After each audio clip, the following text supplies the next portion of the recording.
This is a ManeHustle Media podcast.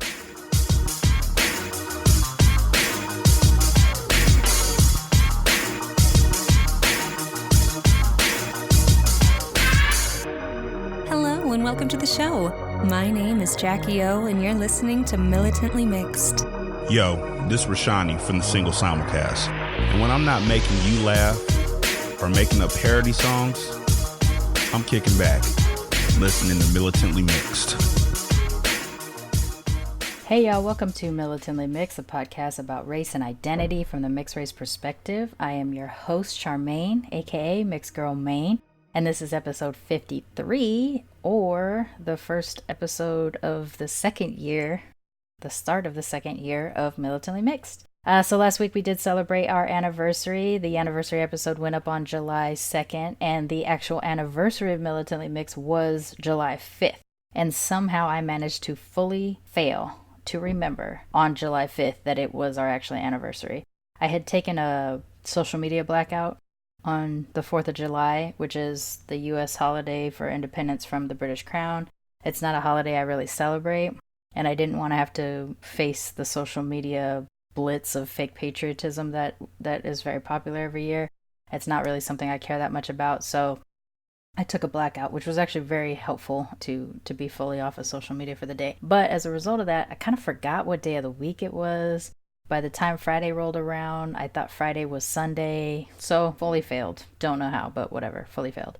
Plus, this week has been a bit of an adventure. We've had two major earthquakes based out of the epicenter of Ridgecrest, California, which is about 150 miles away from LA where I'm at, but I've experienced them. Or I guess one of them or two of them were aftershocks or whatever. But the first one was, I believe it was a 6.4, which is a fairly large earthquake and it could cause significant damage, but we didn't really feel it that bad here in LA. You know, it rumbled a little bit. We got under a door. My cats were freaked out, puffy tails all over the apartment. But it was fine for us here in LA. But there are definitely people who have been very much affected by the earthquake closer to the epicenter. And then on July 5th, we were actually at the movie theater in mid-movie when the second one hit. And the second one was quite a bit larger. It was a 7.1 earthquake, which is about the size or slightly more than the San Francisco earthquake in the early 90s. So that one went on for quite a while too. The movie played the entire time. About a quarter of the audience got up and left in a panic. The rest of us kind of hunkered down waiting to write it out, which I think is probably the difference between people who grew up down here and people who are new down here. Panic happened very quickly, and we were telling people, calm down, just wait, but they bounced, and the movie never stopped, so we just stayed. Plus, I didn't really want to go down into a parking garage during an earthquake. Didn't seem like the right call. So that was the big events for July 5th, and I guess I just forgot about the anniversary as well. So, adventures on the earth. The scary thing about having multiple large earthquakes and aftershocks is that they kind of build up to something much bigger. So we could be looking at a pretty significant earthquake coming down the pipe. I hope that doesn't happen, but that's the risk when you start having multiple tremors like this that hit this level, this magnitude. So it's a bit concerning, a little scary, but don't really know what to do about that besides wait to find out. So yeah, that was last week, which was kind of crazy. And this week we're just looking on to starting the new year of Militantly Mixed. This week's guest is Jillian. They are of Italian American and Sicilian-Arab heritage. They have recently come out to themselves as non-binary trans, which has opened up their ability and their comfort level with investigating the rest of their multiracial heritage.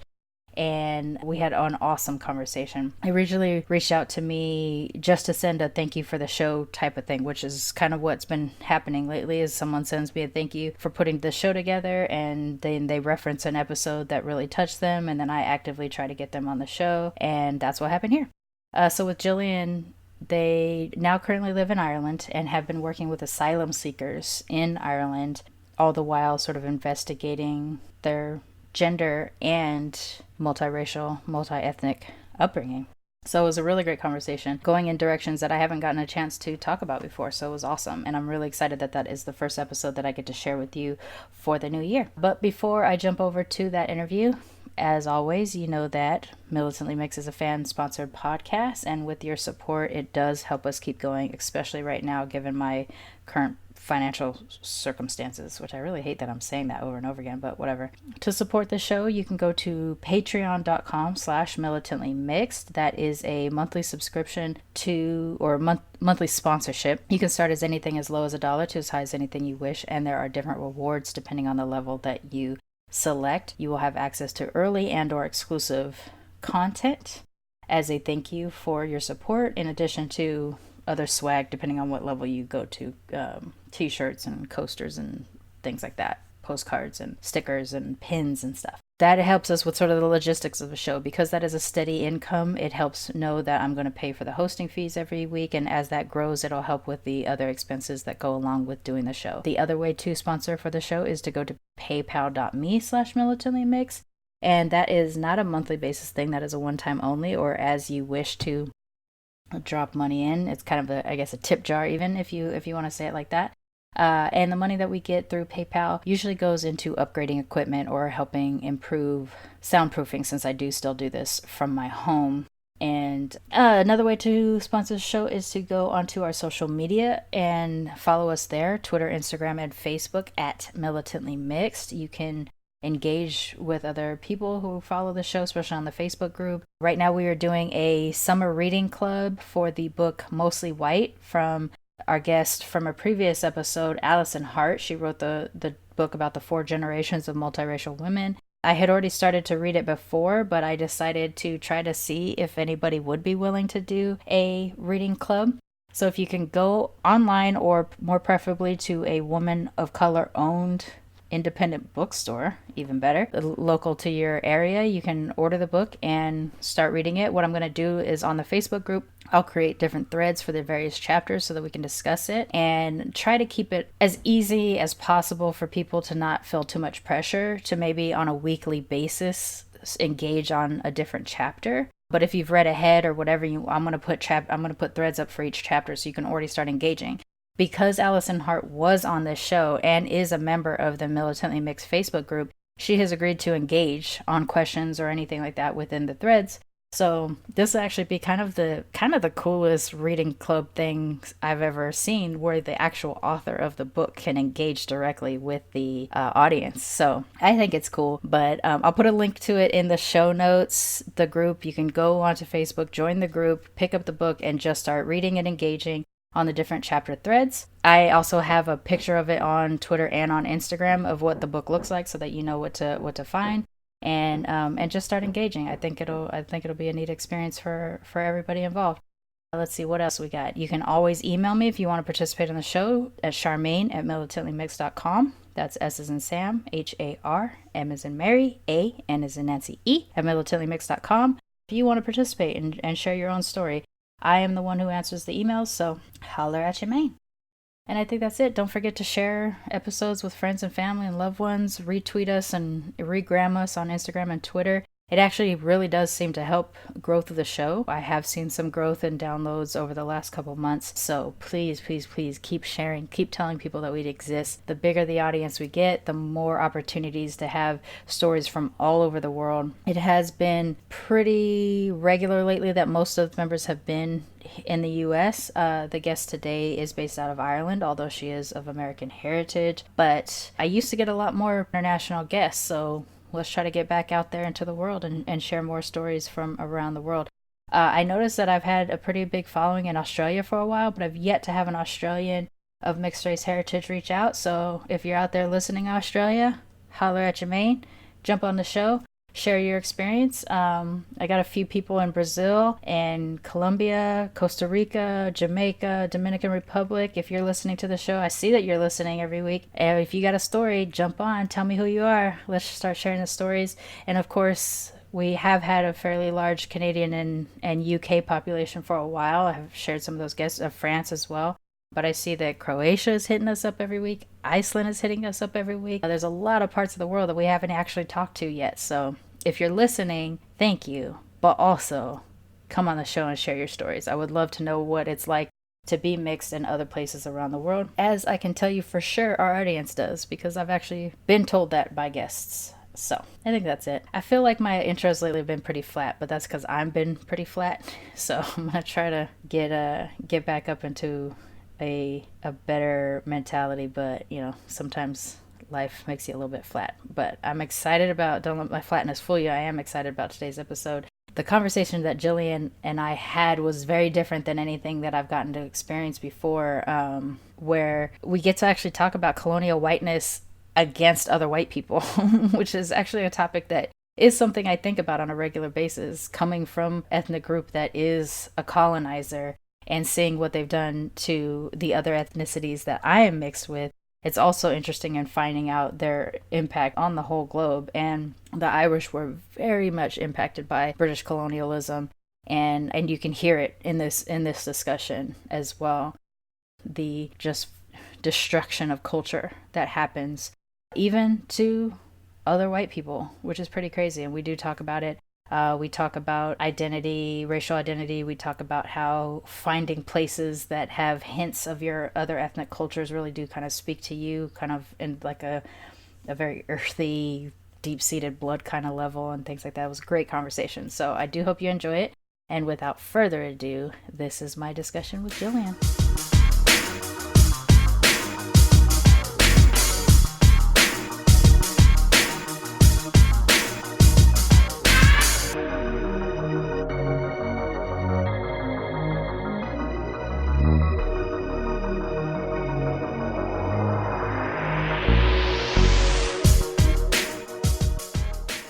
All right, so my guest today is Jillian. Jillian, why don't you tell the audience a little bit about yourself, and then we'll get into it. All right. My name is Jillian Musarra. I am from Cleveland, Ohio originally, and have been living in Ireland for 6 years. And I am non-binary trans. My pronouns are they, them. And background, highly identify as Irish American, and then my other half, which I am learning more about and embracing more now, is Sicilian-Arab. So we've spoken before about this, and you were raised with both parents in the household, or I was. You yeah. were. But I have a similar thing. I was raised with my dad, but we didn't really have a very good relationship. And so I spent a big portion of my mixedness trying to embrace his ethnicity and deny him. So Right.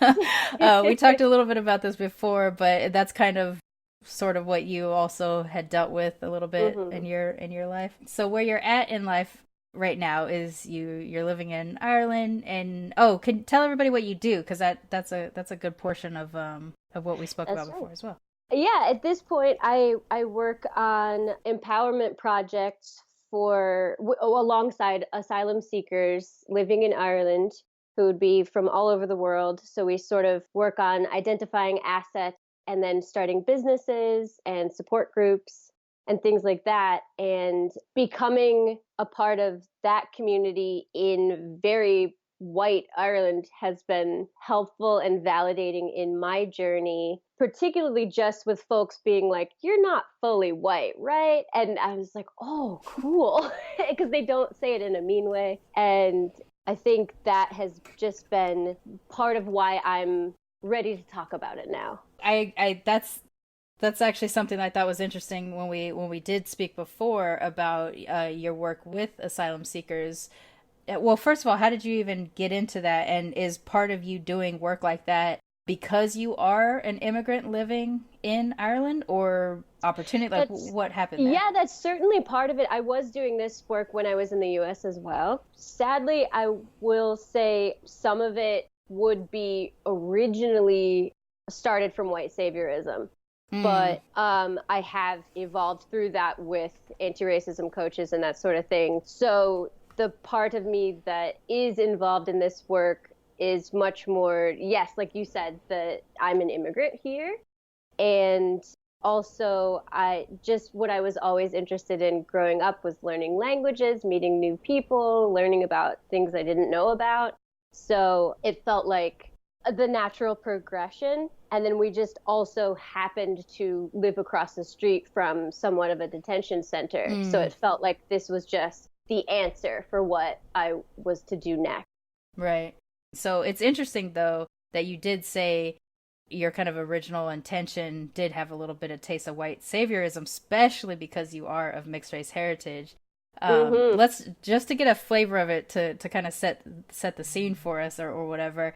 Growing up in Ohio as a half Irish Sicilian-Arab person, culturally, what was your household environment like, so that you, like, how did it inform your presentation to others and sort of how you behaved as a mixed race person when you were younger before your adulthood?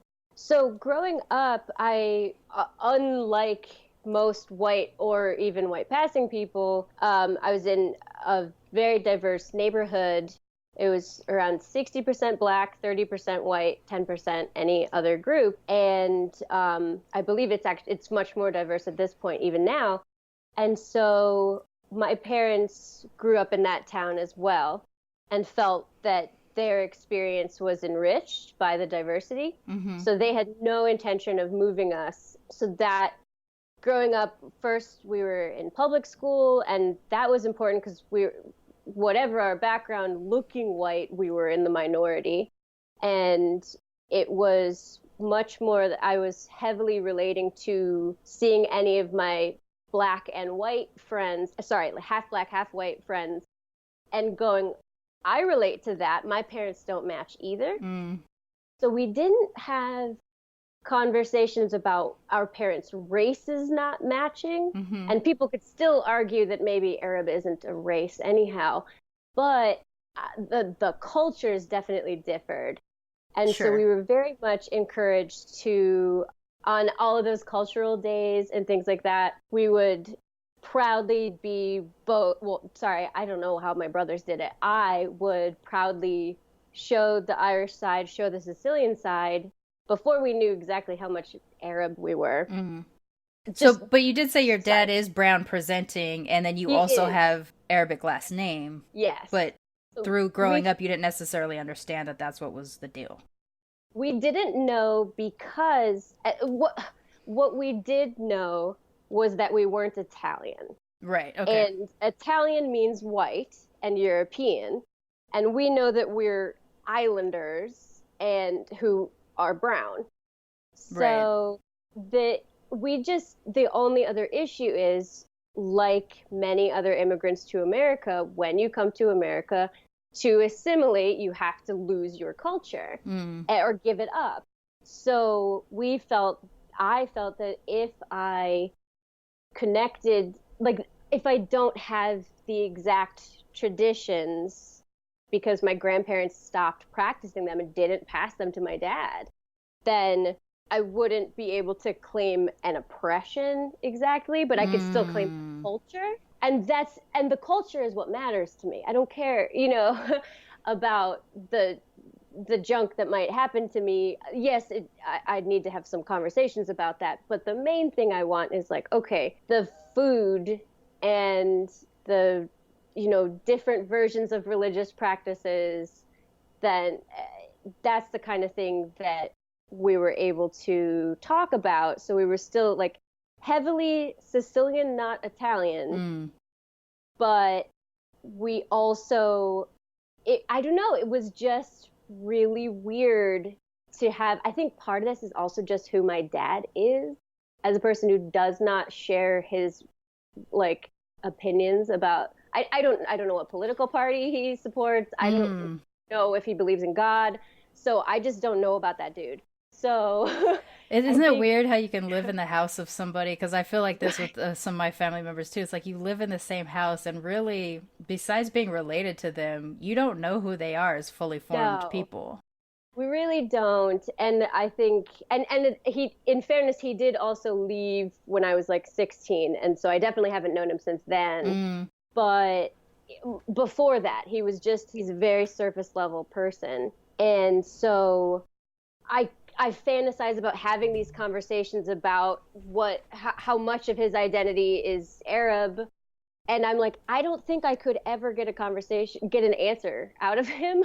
Because he just doesn't go there. But luckily, I do have uncles and cousins who have been thinking about this, and so that is where I'm getting a lot of the support that I needed. To just not my dad, but the other people in the family have that. Oh, okay.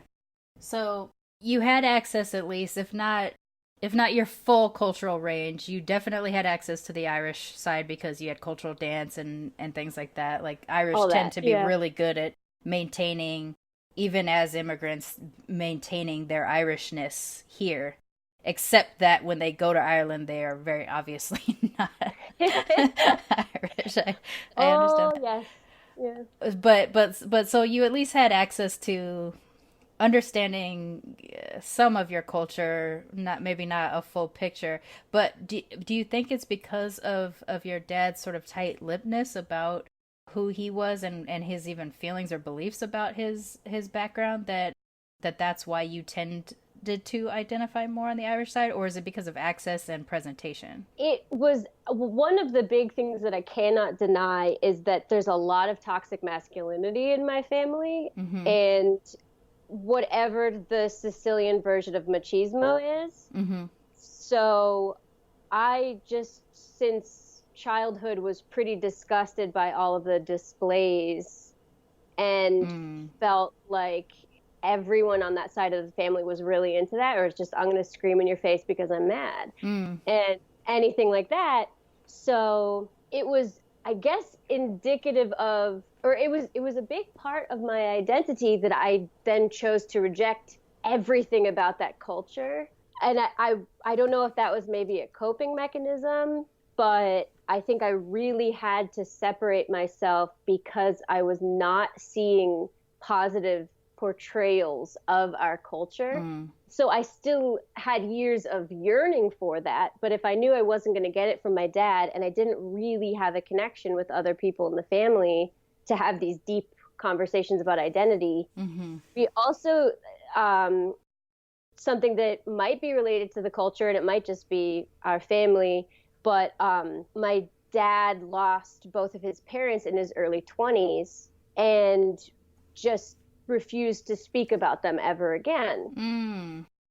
And so every bit, and so my mom lost both of her parents in her early 20s as well, and they were already married. So all four of their parents died really early. Oh, wow. And they were like, okay, what the fuck do we do now? So, because honestly, grandparents are kind of a big part of how we have access to our culture, especially if we come from immigrant families, because they're that last tie we have.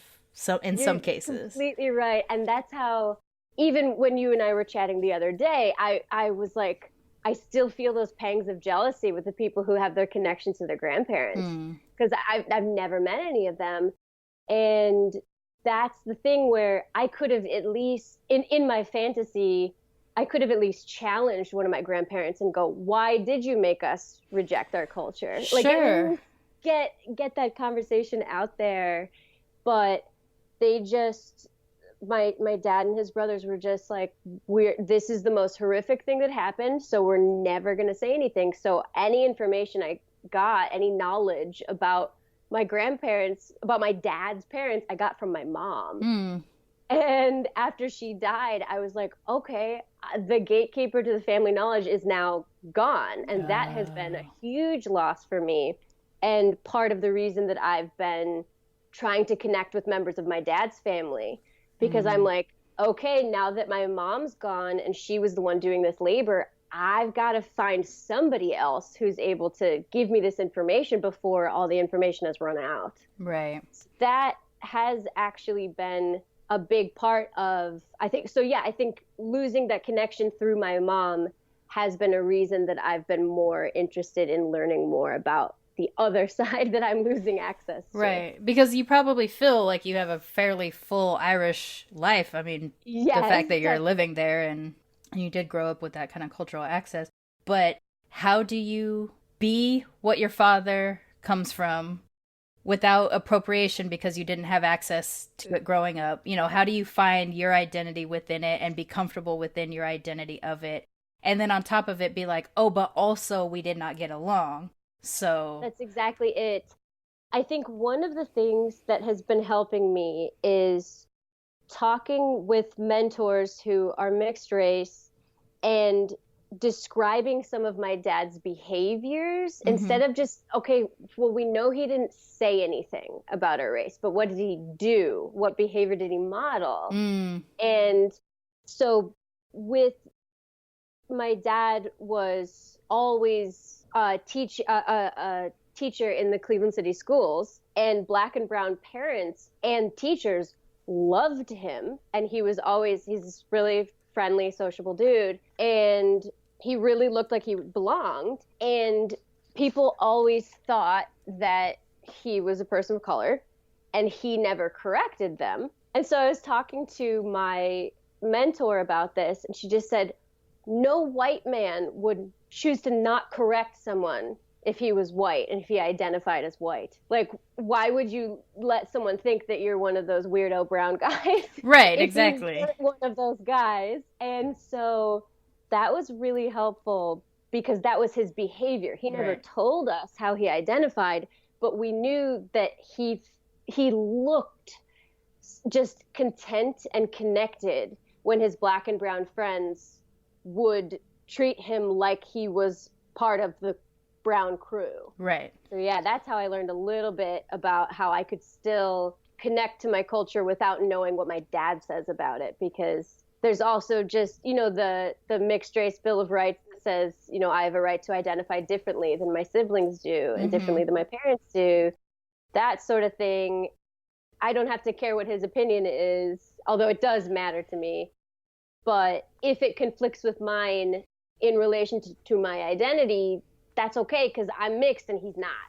So right, exactly. And that's a weird thing about us, is that we get to, like in my case, both my parents were biracial. My dad was Black and Caucasian British. My mom was Japanese, German, Irish, Appalachian folk. And we didn't know her dad she did. But I didn't. He was pretty much gone by the time I came around. So I don't have a connection to those folks. I know a little bit about them, but that's about it. I did know my British grandmother pretty well when I was a kid, not as an adult. And then I knew that my dad, although he always had us living in Black neighborhoods and we were always surrounded by Black people and Blackness, we went to Black churches, things like that, he was definitely a self-loather. Like, you could tell. Okay. He would put it out there very often, like, don't be that kind of Black, basically. Don't be that ignorant type of street or ghetto type of Black. Meanwhile, we're living in the hood.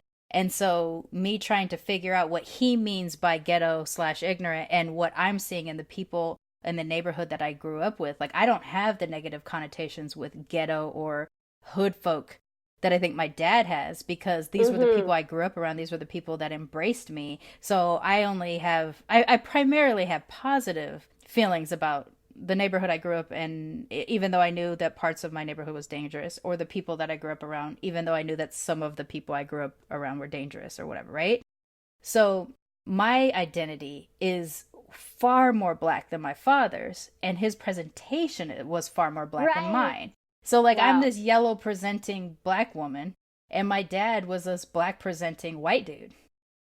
We're both mixed. We both have our own access to our cultures and our own embracing of different aspects of our cultures. But I don't need his self-loathing to inform my Blackness. I'm aware of it, and kind of being aware of it helped me be Blacker. I don't know. to be honest, knowing that he hated an aspect of himself gave me something to look to love. Because I had such a we disagreed, we didn't get along, he was very abusive, so I found that he was wrong, this is my opinion of it, but I found that he was wrong because in my experience of Blackness, it was almost entirely positive, and his explanation of Blackness, it was almost entirely negative. And since I have a negative view of my father as a person, he could only be wrong because my experience is opposite. And so that informs my identity a little bit. Absolutely. My love of Blackness is maybe partially informed by his hatred of it. But I'm happy we have and a proud. reaction to our parents' identities. Exactly. And I think that's part of why, because my mom and I were extremely close, I have very positive feelings about identifying with Irish Americanness. And primarily, so we talked a little bit about white passing and the fact that you do have a bit of a white presentation, but that you have, let's call it an off-white presentation, because if no one's paying close attention, they're probably going to just accept you as a white person. But with a little bit of eye contact or something, they might go, oh, wait, is there something else?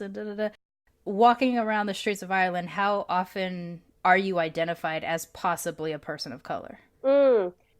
Generally among people of color, they tend to say like the usual, like, "Oh, what are you mixed with?" and things like that, the pickup line.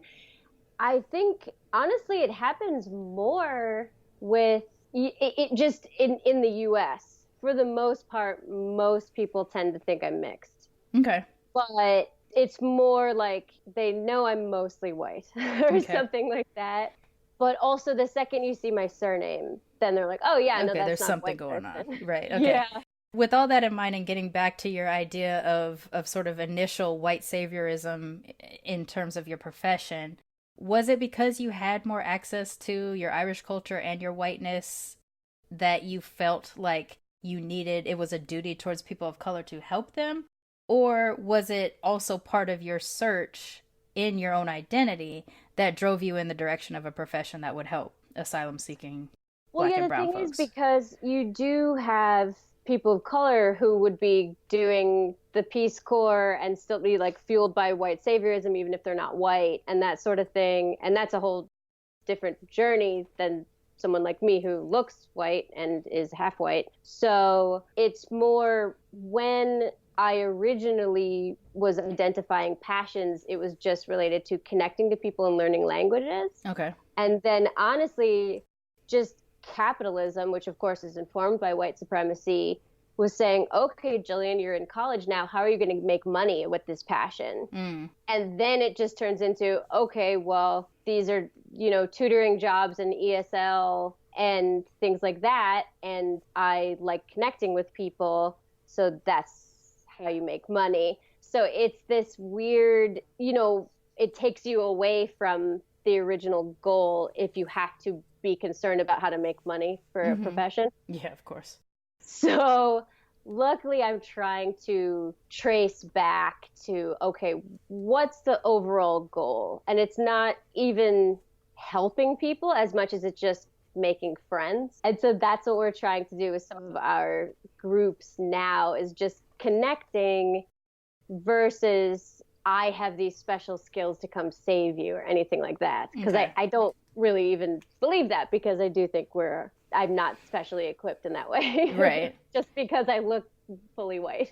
So over the course of this career that you're in, you start engaging with other folks and then maybe you stumble on someone that is somewhat familiar because of your father's background and that starts to make you ask the questions about this other side of your identity or how did that start to happen for you? I think living in Europe was helpful because I was finding out just more about European history. And even hearing certain people talk about their experiences in Sicily and comparing it to their times in southern Spain. And when my husband and I started traveling to southern Spain, I didn't realize with all of the Arab influence that was the reason that I was being called to that region. I see. And all of a sudden I went there the first time and my husband could tell you like something came over me. I was thinking that every human who traveled to southern Spain would be equally as fascinated by the architecture and be really interested in the history and want to know more and more about the Arab influence of that region. And I realized after probably my second visit that it was the same feeling that came over me when I was driving around the Irish countryside. And that's how I was able to realize, oh, this is part of my identity. This isn't something that every human cares about. Yeah, like it was It's calling because to I'm your blood or connected. something. Yeah, it's connected to me. So this is why I care about it. And this is why I want to know more. And that's why I was I still felt like I wanted to have there's just some complicated stuff because I think my dad sometimes lives in Sicily now. And so it sounds like he's going through a bit of his journey as well. I don't speak to him, so I have no idea. But it's a tiny island and I just don't really feel super eager to run into that dude. So 100% understand. yeah.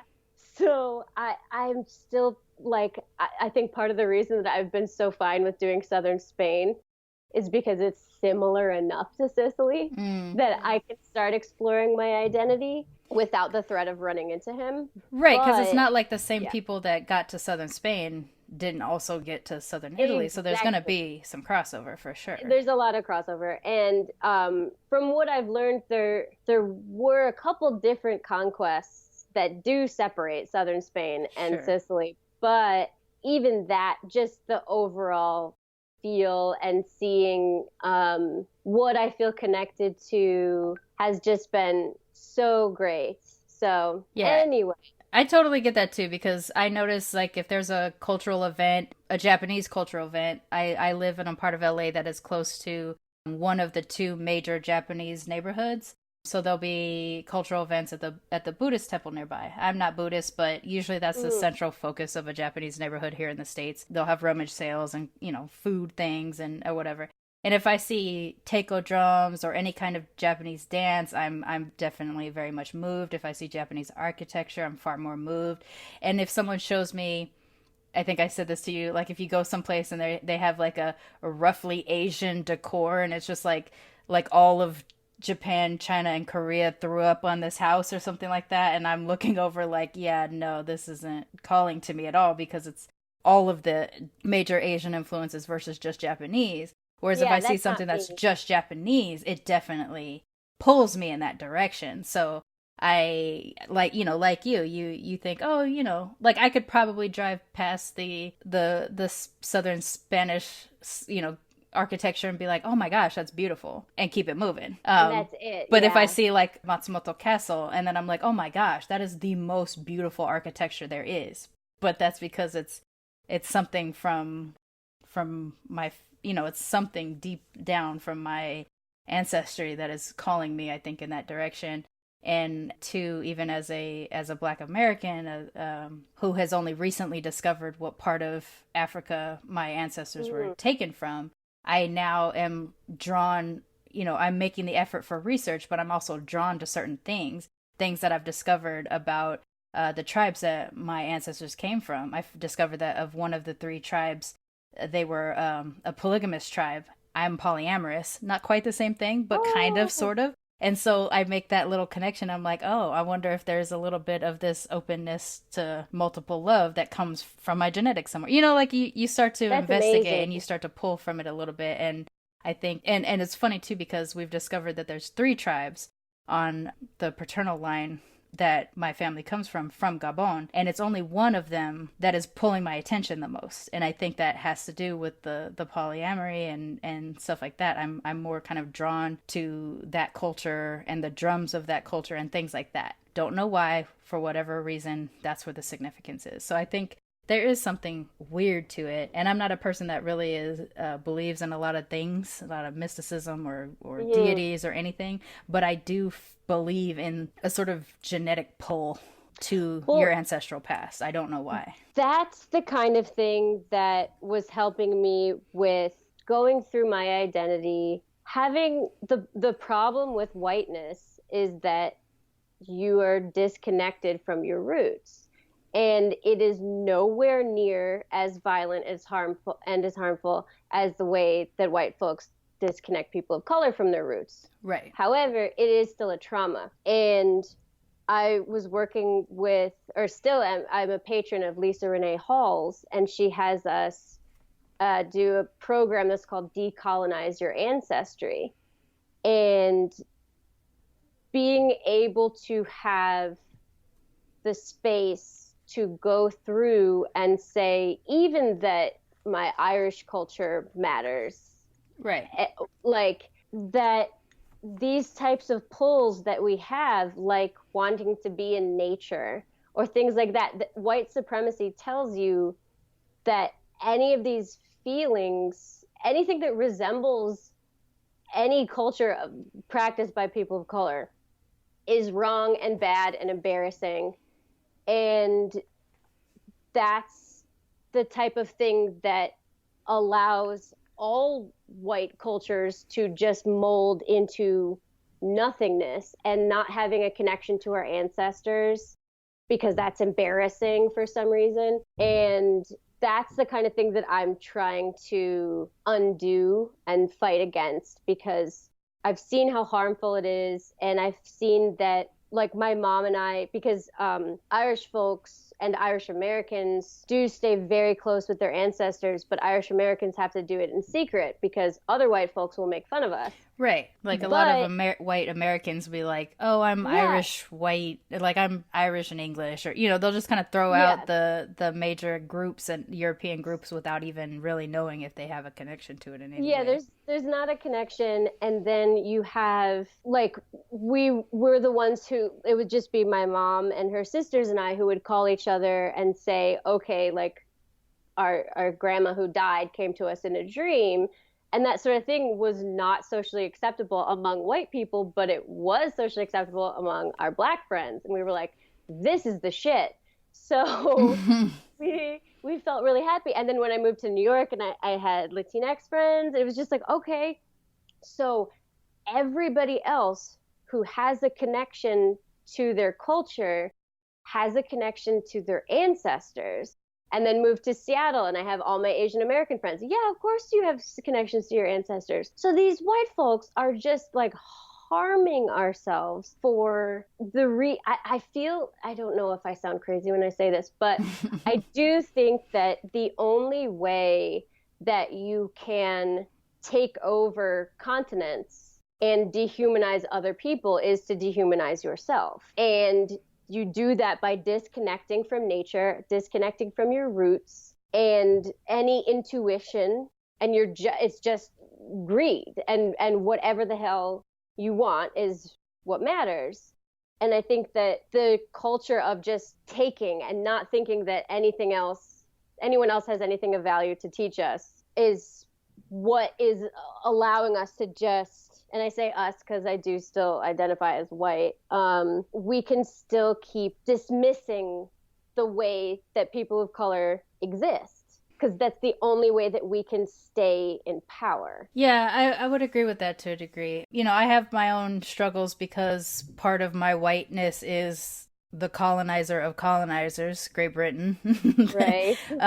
And so I have to deal with the knowledge that more than likely my ancestors were colonizers, in addition to the fact that my ancestors were enslaved. And whatever that means for us, like in terms of my American whiteness, that would come from my mother's side of the family, because they've been here since the 1700s, since before the U.S. was formed. And they're, early Ohio River Valley settlers, and then moving into early Virginia settlers, Appalachian settlers, things like that. So whatever their connection to slavery was and things like that, I don't know. I can only make assumptions based off of where they are and who they were and things. But in terms of my Britishness, that's direct from England. My nana is an immigrant from the UK, and so I feel like ancestrally we probably were out there doing dirt somewhere on some brown and black continent somewhere, and I have to kind of deal with knowing that that's in there, that's mixed in there. Absolutely. And I don't have, like, the access to the culture that I have is really more of like hobby access. It's like watching British comedy or drinking tea or some of the things that my Nana taught me when I was little, foods and different things like that. But, not like, really, really getting in there and investigating and figuring out where exactly we came from. I do know that they were originally Spanish pirates that had been captured and ended up in England. And, from there, whatever, the mixing happened. And that's why my British family is black hair, blue-eyed versus blonde, blue-eyed. That's the extent of what I understand about my British whiteness. I'm just aware of them. I'm just aware of them. But primarily my identifiers are, Black and Japanese, because those were the actual cultures that I was immersed in growing up. Japanese in my grandma's house and getting to actually be around my Japanese grandmother.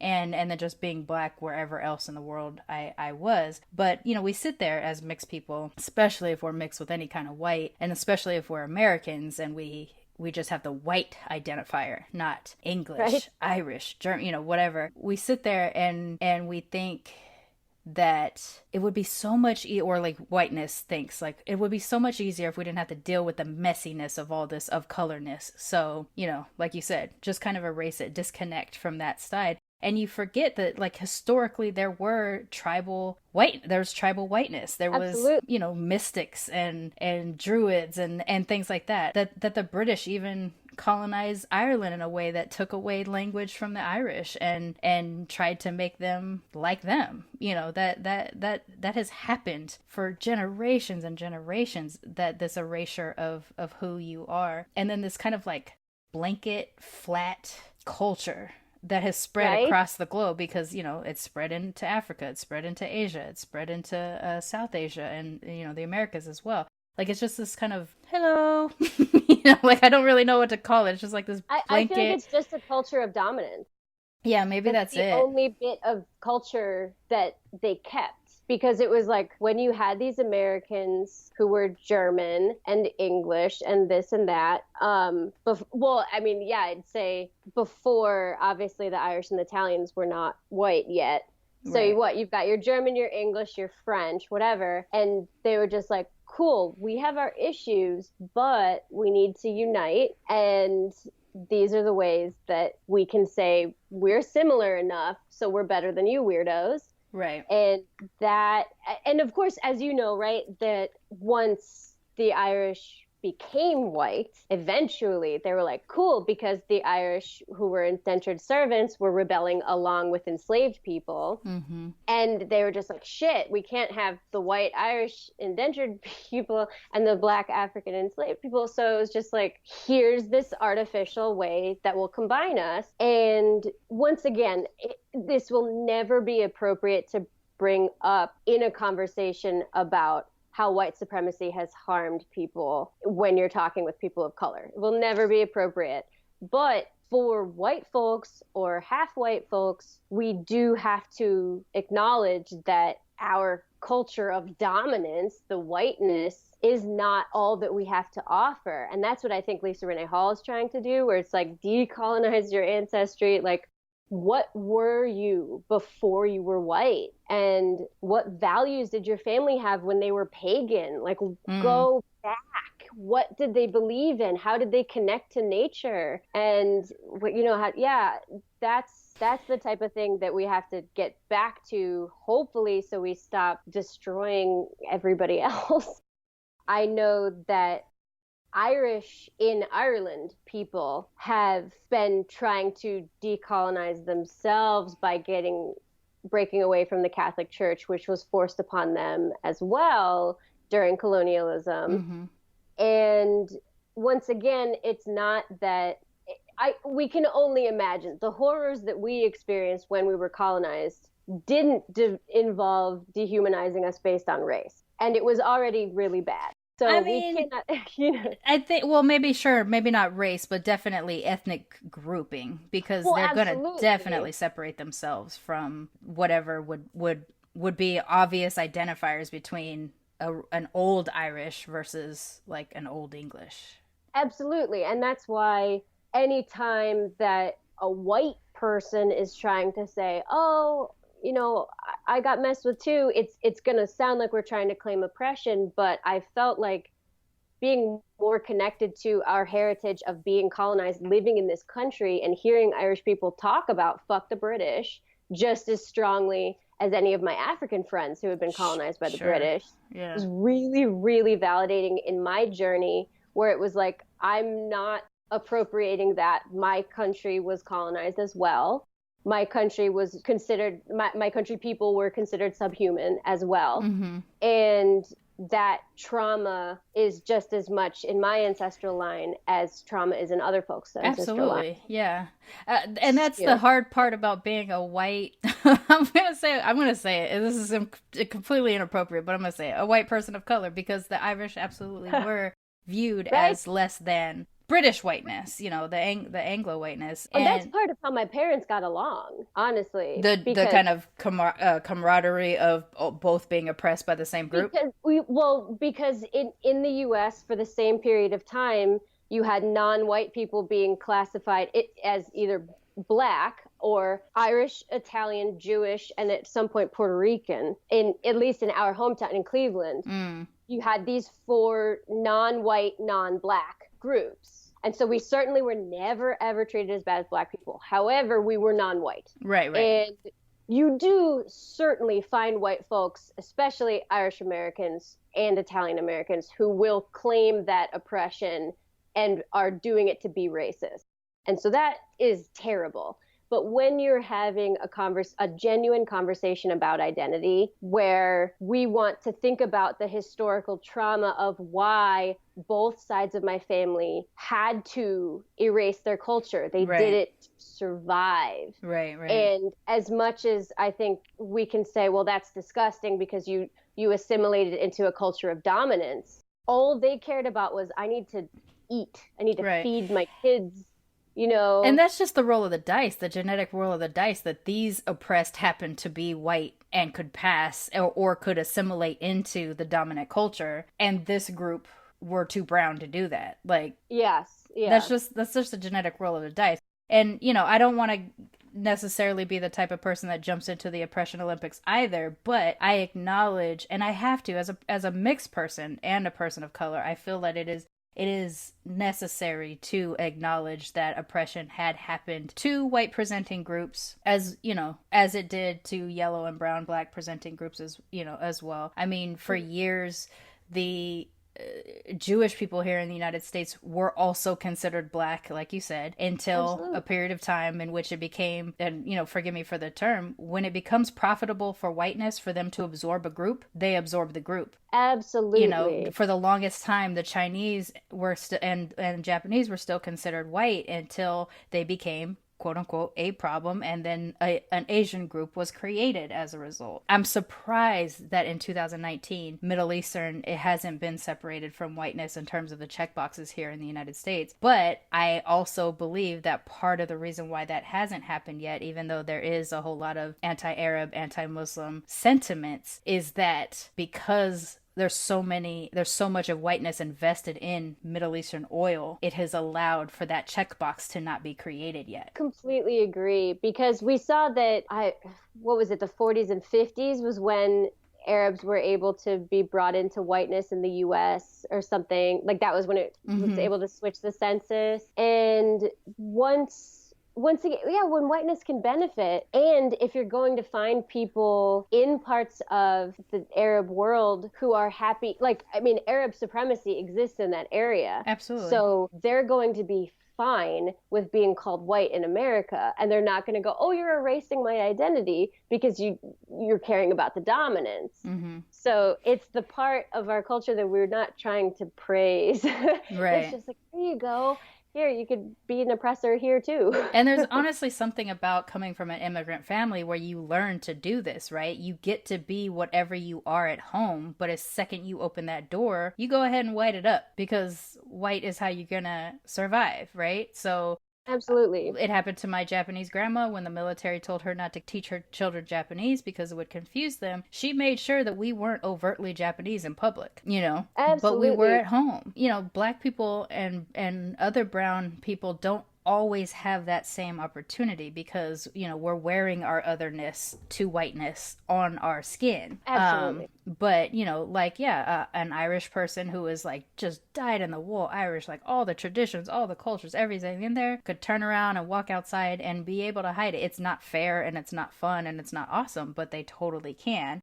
And that's why I think that it's a little bit unforgiving and unfair to not acknowledge what happened to the Irish here in the States just because they can pass. And that is honestly something it took me doing this show to be able to get to. Really? I think luckily I started a show that gave me the access and the opportunity to connect with people who did have that situation so that I could become educated in it. I guess that's kind of what life is about, is about access. And without the access, I had no reason not to be ignorant of it. And then I got the access and, and then I had to adjust. I had to learn from it and adjust my position on it. And now I absolutely have a different position on it than I did, but I needed the show to get there. And mind you, I started the show when I was 40 years old. So it takes me, a mixed race person who has screamed for acknowledgement of my ethnic, of being obviously a member of my different ethnic groups 40 years I've been doing this. And then I finally go, oh, you white passing people have the same feelings I do? Didn't know. You know, like Definitely. It makes sense because of the fact that what white passing, when that term existed, it just meant you're able to benefit from privileges. That was the only meaning. Yeah, right. Exactly. It didn't have anything to do with like culture or anything like that. So and that's you could why, view it as a positive, maybe at the time. Like, I'm sure there were white passing black people who were able to escape from slavery and Absolutely. and we're like, great, I'm so glad that I look this way because I got this pass. But I imagine there were still but I imagine there were still some folks that'd be like, damn, I just wish I looked more black, but if I did, I wouldn't have been able to get this far. You know, like, I 100% understand the turmoil must have existed. And now we have a similar version of that, as we've got the ones who wish they could pass, we've got the ones who wish they couldn't pass, and we got the ones who are like, I'm happy with what I look like. I still want you to be able to see me as what I am, though. And absolutely. That's why we do have monoracial people who are just like, well, if you look white, you are white. And I'm just like, that's following the system that exists and erasing my ancestry. Right. And I feel like that is not something that people of color should be doing to other people of color. Right. But I also feel like as a white passing person, I don't have the room to say it. So I just hope that people figure it out on their own. Right. And that's something that we've talked about on the show with a couple of the different white passing episodes too, is it's simultaneously wanting a seat at the table, but not wanting to take the seat of the table from another person of color. So as a result, feeling like you don't have as big a chair. I want to say you should have as big a chair, even if you got to drag it over, but absolutely don't allow people to use you as the diversity hire or use you as the voice of diversity, because luckily... Right, because my lived experience is not exactly. the same. Exactly. Yeah. You're definitely a part of mixedness. You're definitely a part of colorness. You're just a pale part of colorness, you know? So it's like your experience is just as valid as, you know, all the different shades of from white to black that there could be. But your experience, your lived experience is going to be absolutely different. So again, you need a chair at the table. You don't need the chair. The diversity chair, right? You know, and that's the thing, is unfortunately we're still in that place where we're trying to fight having one chair. You know, it's like, and as a woman of color, I have to choose: are you a person of color?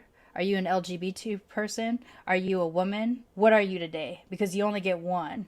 And here I am, I'm like, but I got 12 check boxes and I feel kind of equally all of them. You know, like I have to sit there and do that fight. And I think a lot of people who have any kind of intersectional identity do get into that, where they have to either be like me and view it as like a hierarchy, or pick one. Really, absolutely pick one and be like, today I'm black, or today I'm a woman, or today I'm gay, or today I'm, you know, like we get into these ugly things where we have to sit there and do this. And I'm 100% trying to be. I know a lot of my friends have to pick between blackness and queerness, and like for which one is going to be your identifier, and that sounds really difficult. It is. It absolutely is, because one you wear on your skin, and one, depending on what your natural behavior is, you can hide or not hide. You know, like I'm a bisexual person who happens to be able to hide in straight privilege because I happen to have partnered with a man. I'm also poly though, so sometimes I have a female partner as well, and sometimes I have both at one time, and I can choose,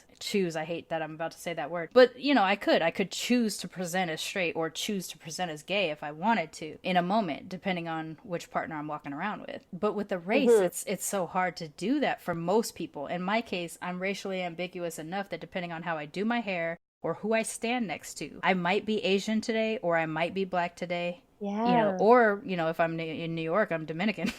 So it just like, it depends on certain circumstances. And that's because I have an extremely racially ambiguous presentation, but then I also have an ambiguous sexuality in terms of how people view me. And in my gender, I'm like, I disregard my gender more often than I disregard my ethnicity or my sexuality, and that's been my experience. So I don't know. It's just it's so weird how we have to sit there, and especially I think as mixed people, we're more what's the right word that I'm thinking of? Prepared is the word I'm going to use, though, even if it's not right.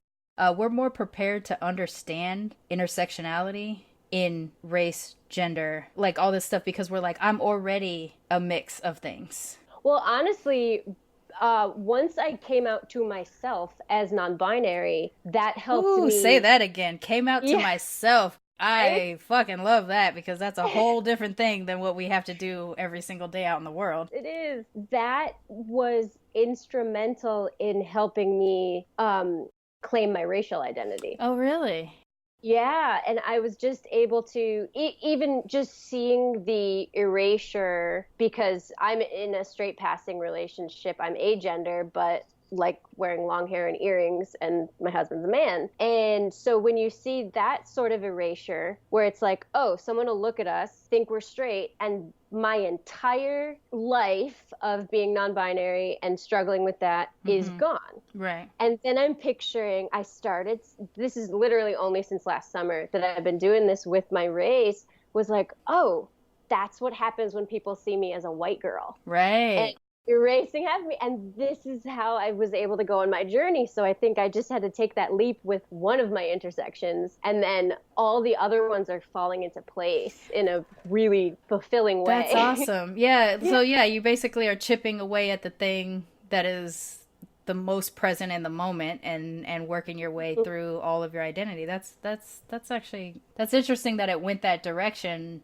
It's interesting to me that it went that direction, because I have the opposite version of that, but it's the same thing. It's because I can now embrace XYZ, I can also embrace ABC. You know, like you're just working through it. Yeah, I think that's it, because we have to, when we see the false binary in gender, then we can also see how we're harming ourselves when we're going, where you're either white or you're not white. Right. And you can't be anything else. Or you're either straight or you're gay, you can't be bi. Right. And all of these, there's, I've been learning, I'm not bi, but I learned a lot about bi erasure. And there's non-binary erasure among binary trans folks too. And there's just, we are not opening enough We're so possibilities toxic. out. We are so toxic.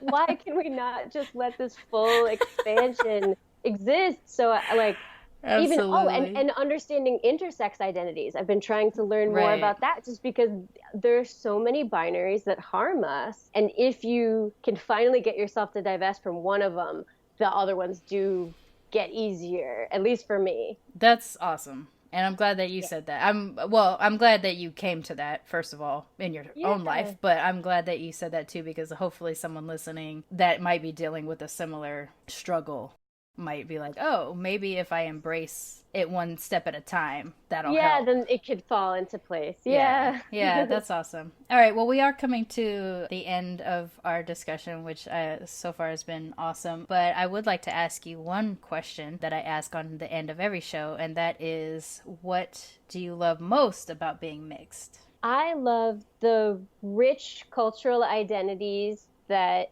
the white folks who look like me don't have. Yes. That I actually have ties to multiple cultures, and the connection to my ancestors is probably my favorite part. Yeah. Well, that's awesome. Thank you so much, Jillian, for coming on the show and sharing your experience. Thank you so much for having me. I know when you first reached out and you were just thinking you were just gonna say like, thanks for having your show, and probably weren't expecting me to be like, okay, your turn. Attack your it. Yeah, but I'm glad that you, like this would be instrumental in my identity forming, where if I was still dealing with imposter syndrome, but I threw myself onto this podcast, then the second it's sent out into the world, I might just be done freaking out, and I can just accept fully that I'm mixed. I absolutely hope that is the case for you. I think so. And feel free to come back anytime that you slough off another section of your identity experience, and we can get into it. That sounds amazing. Oh, that's great. Okay.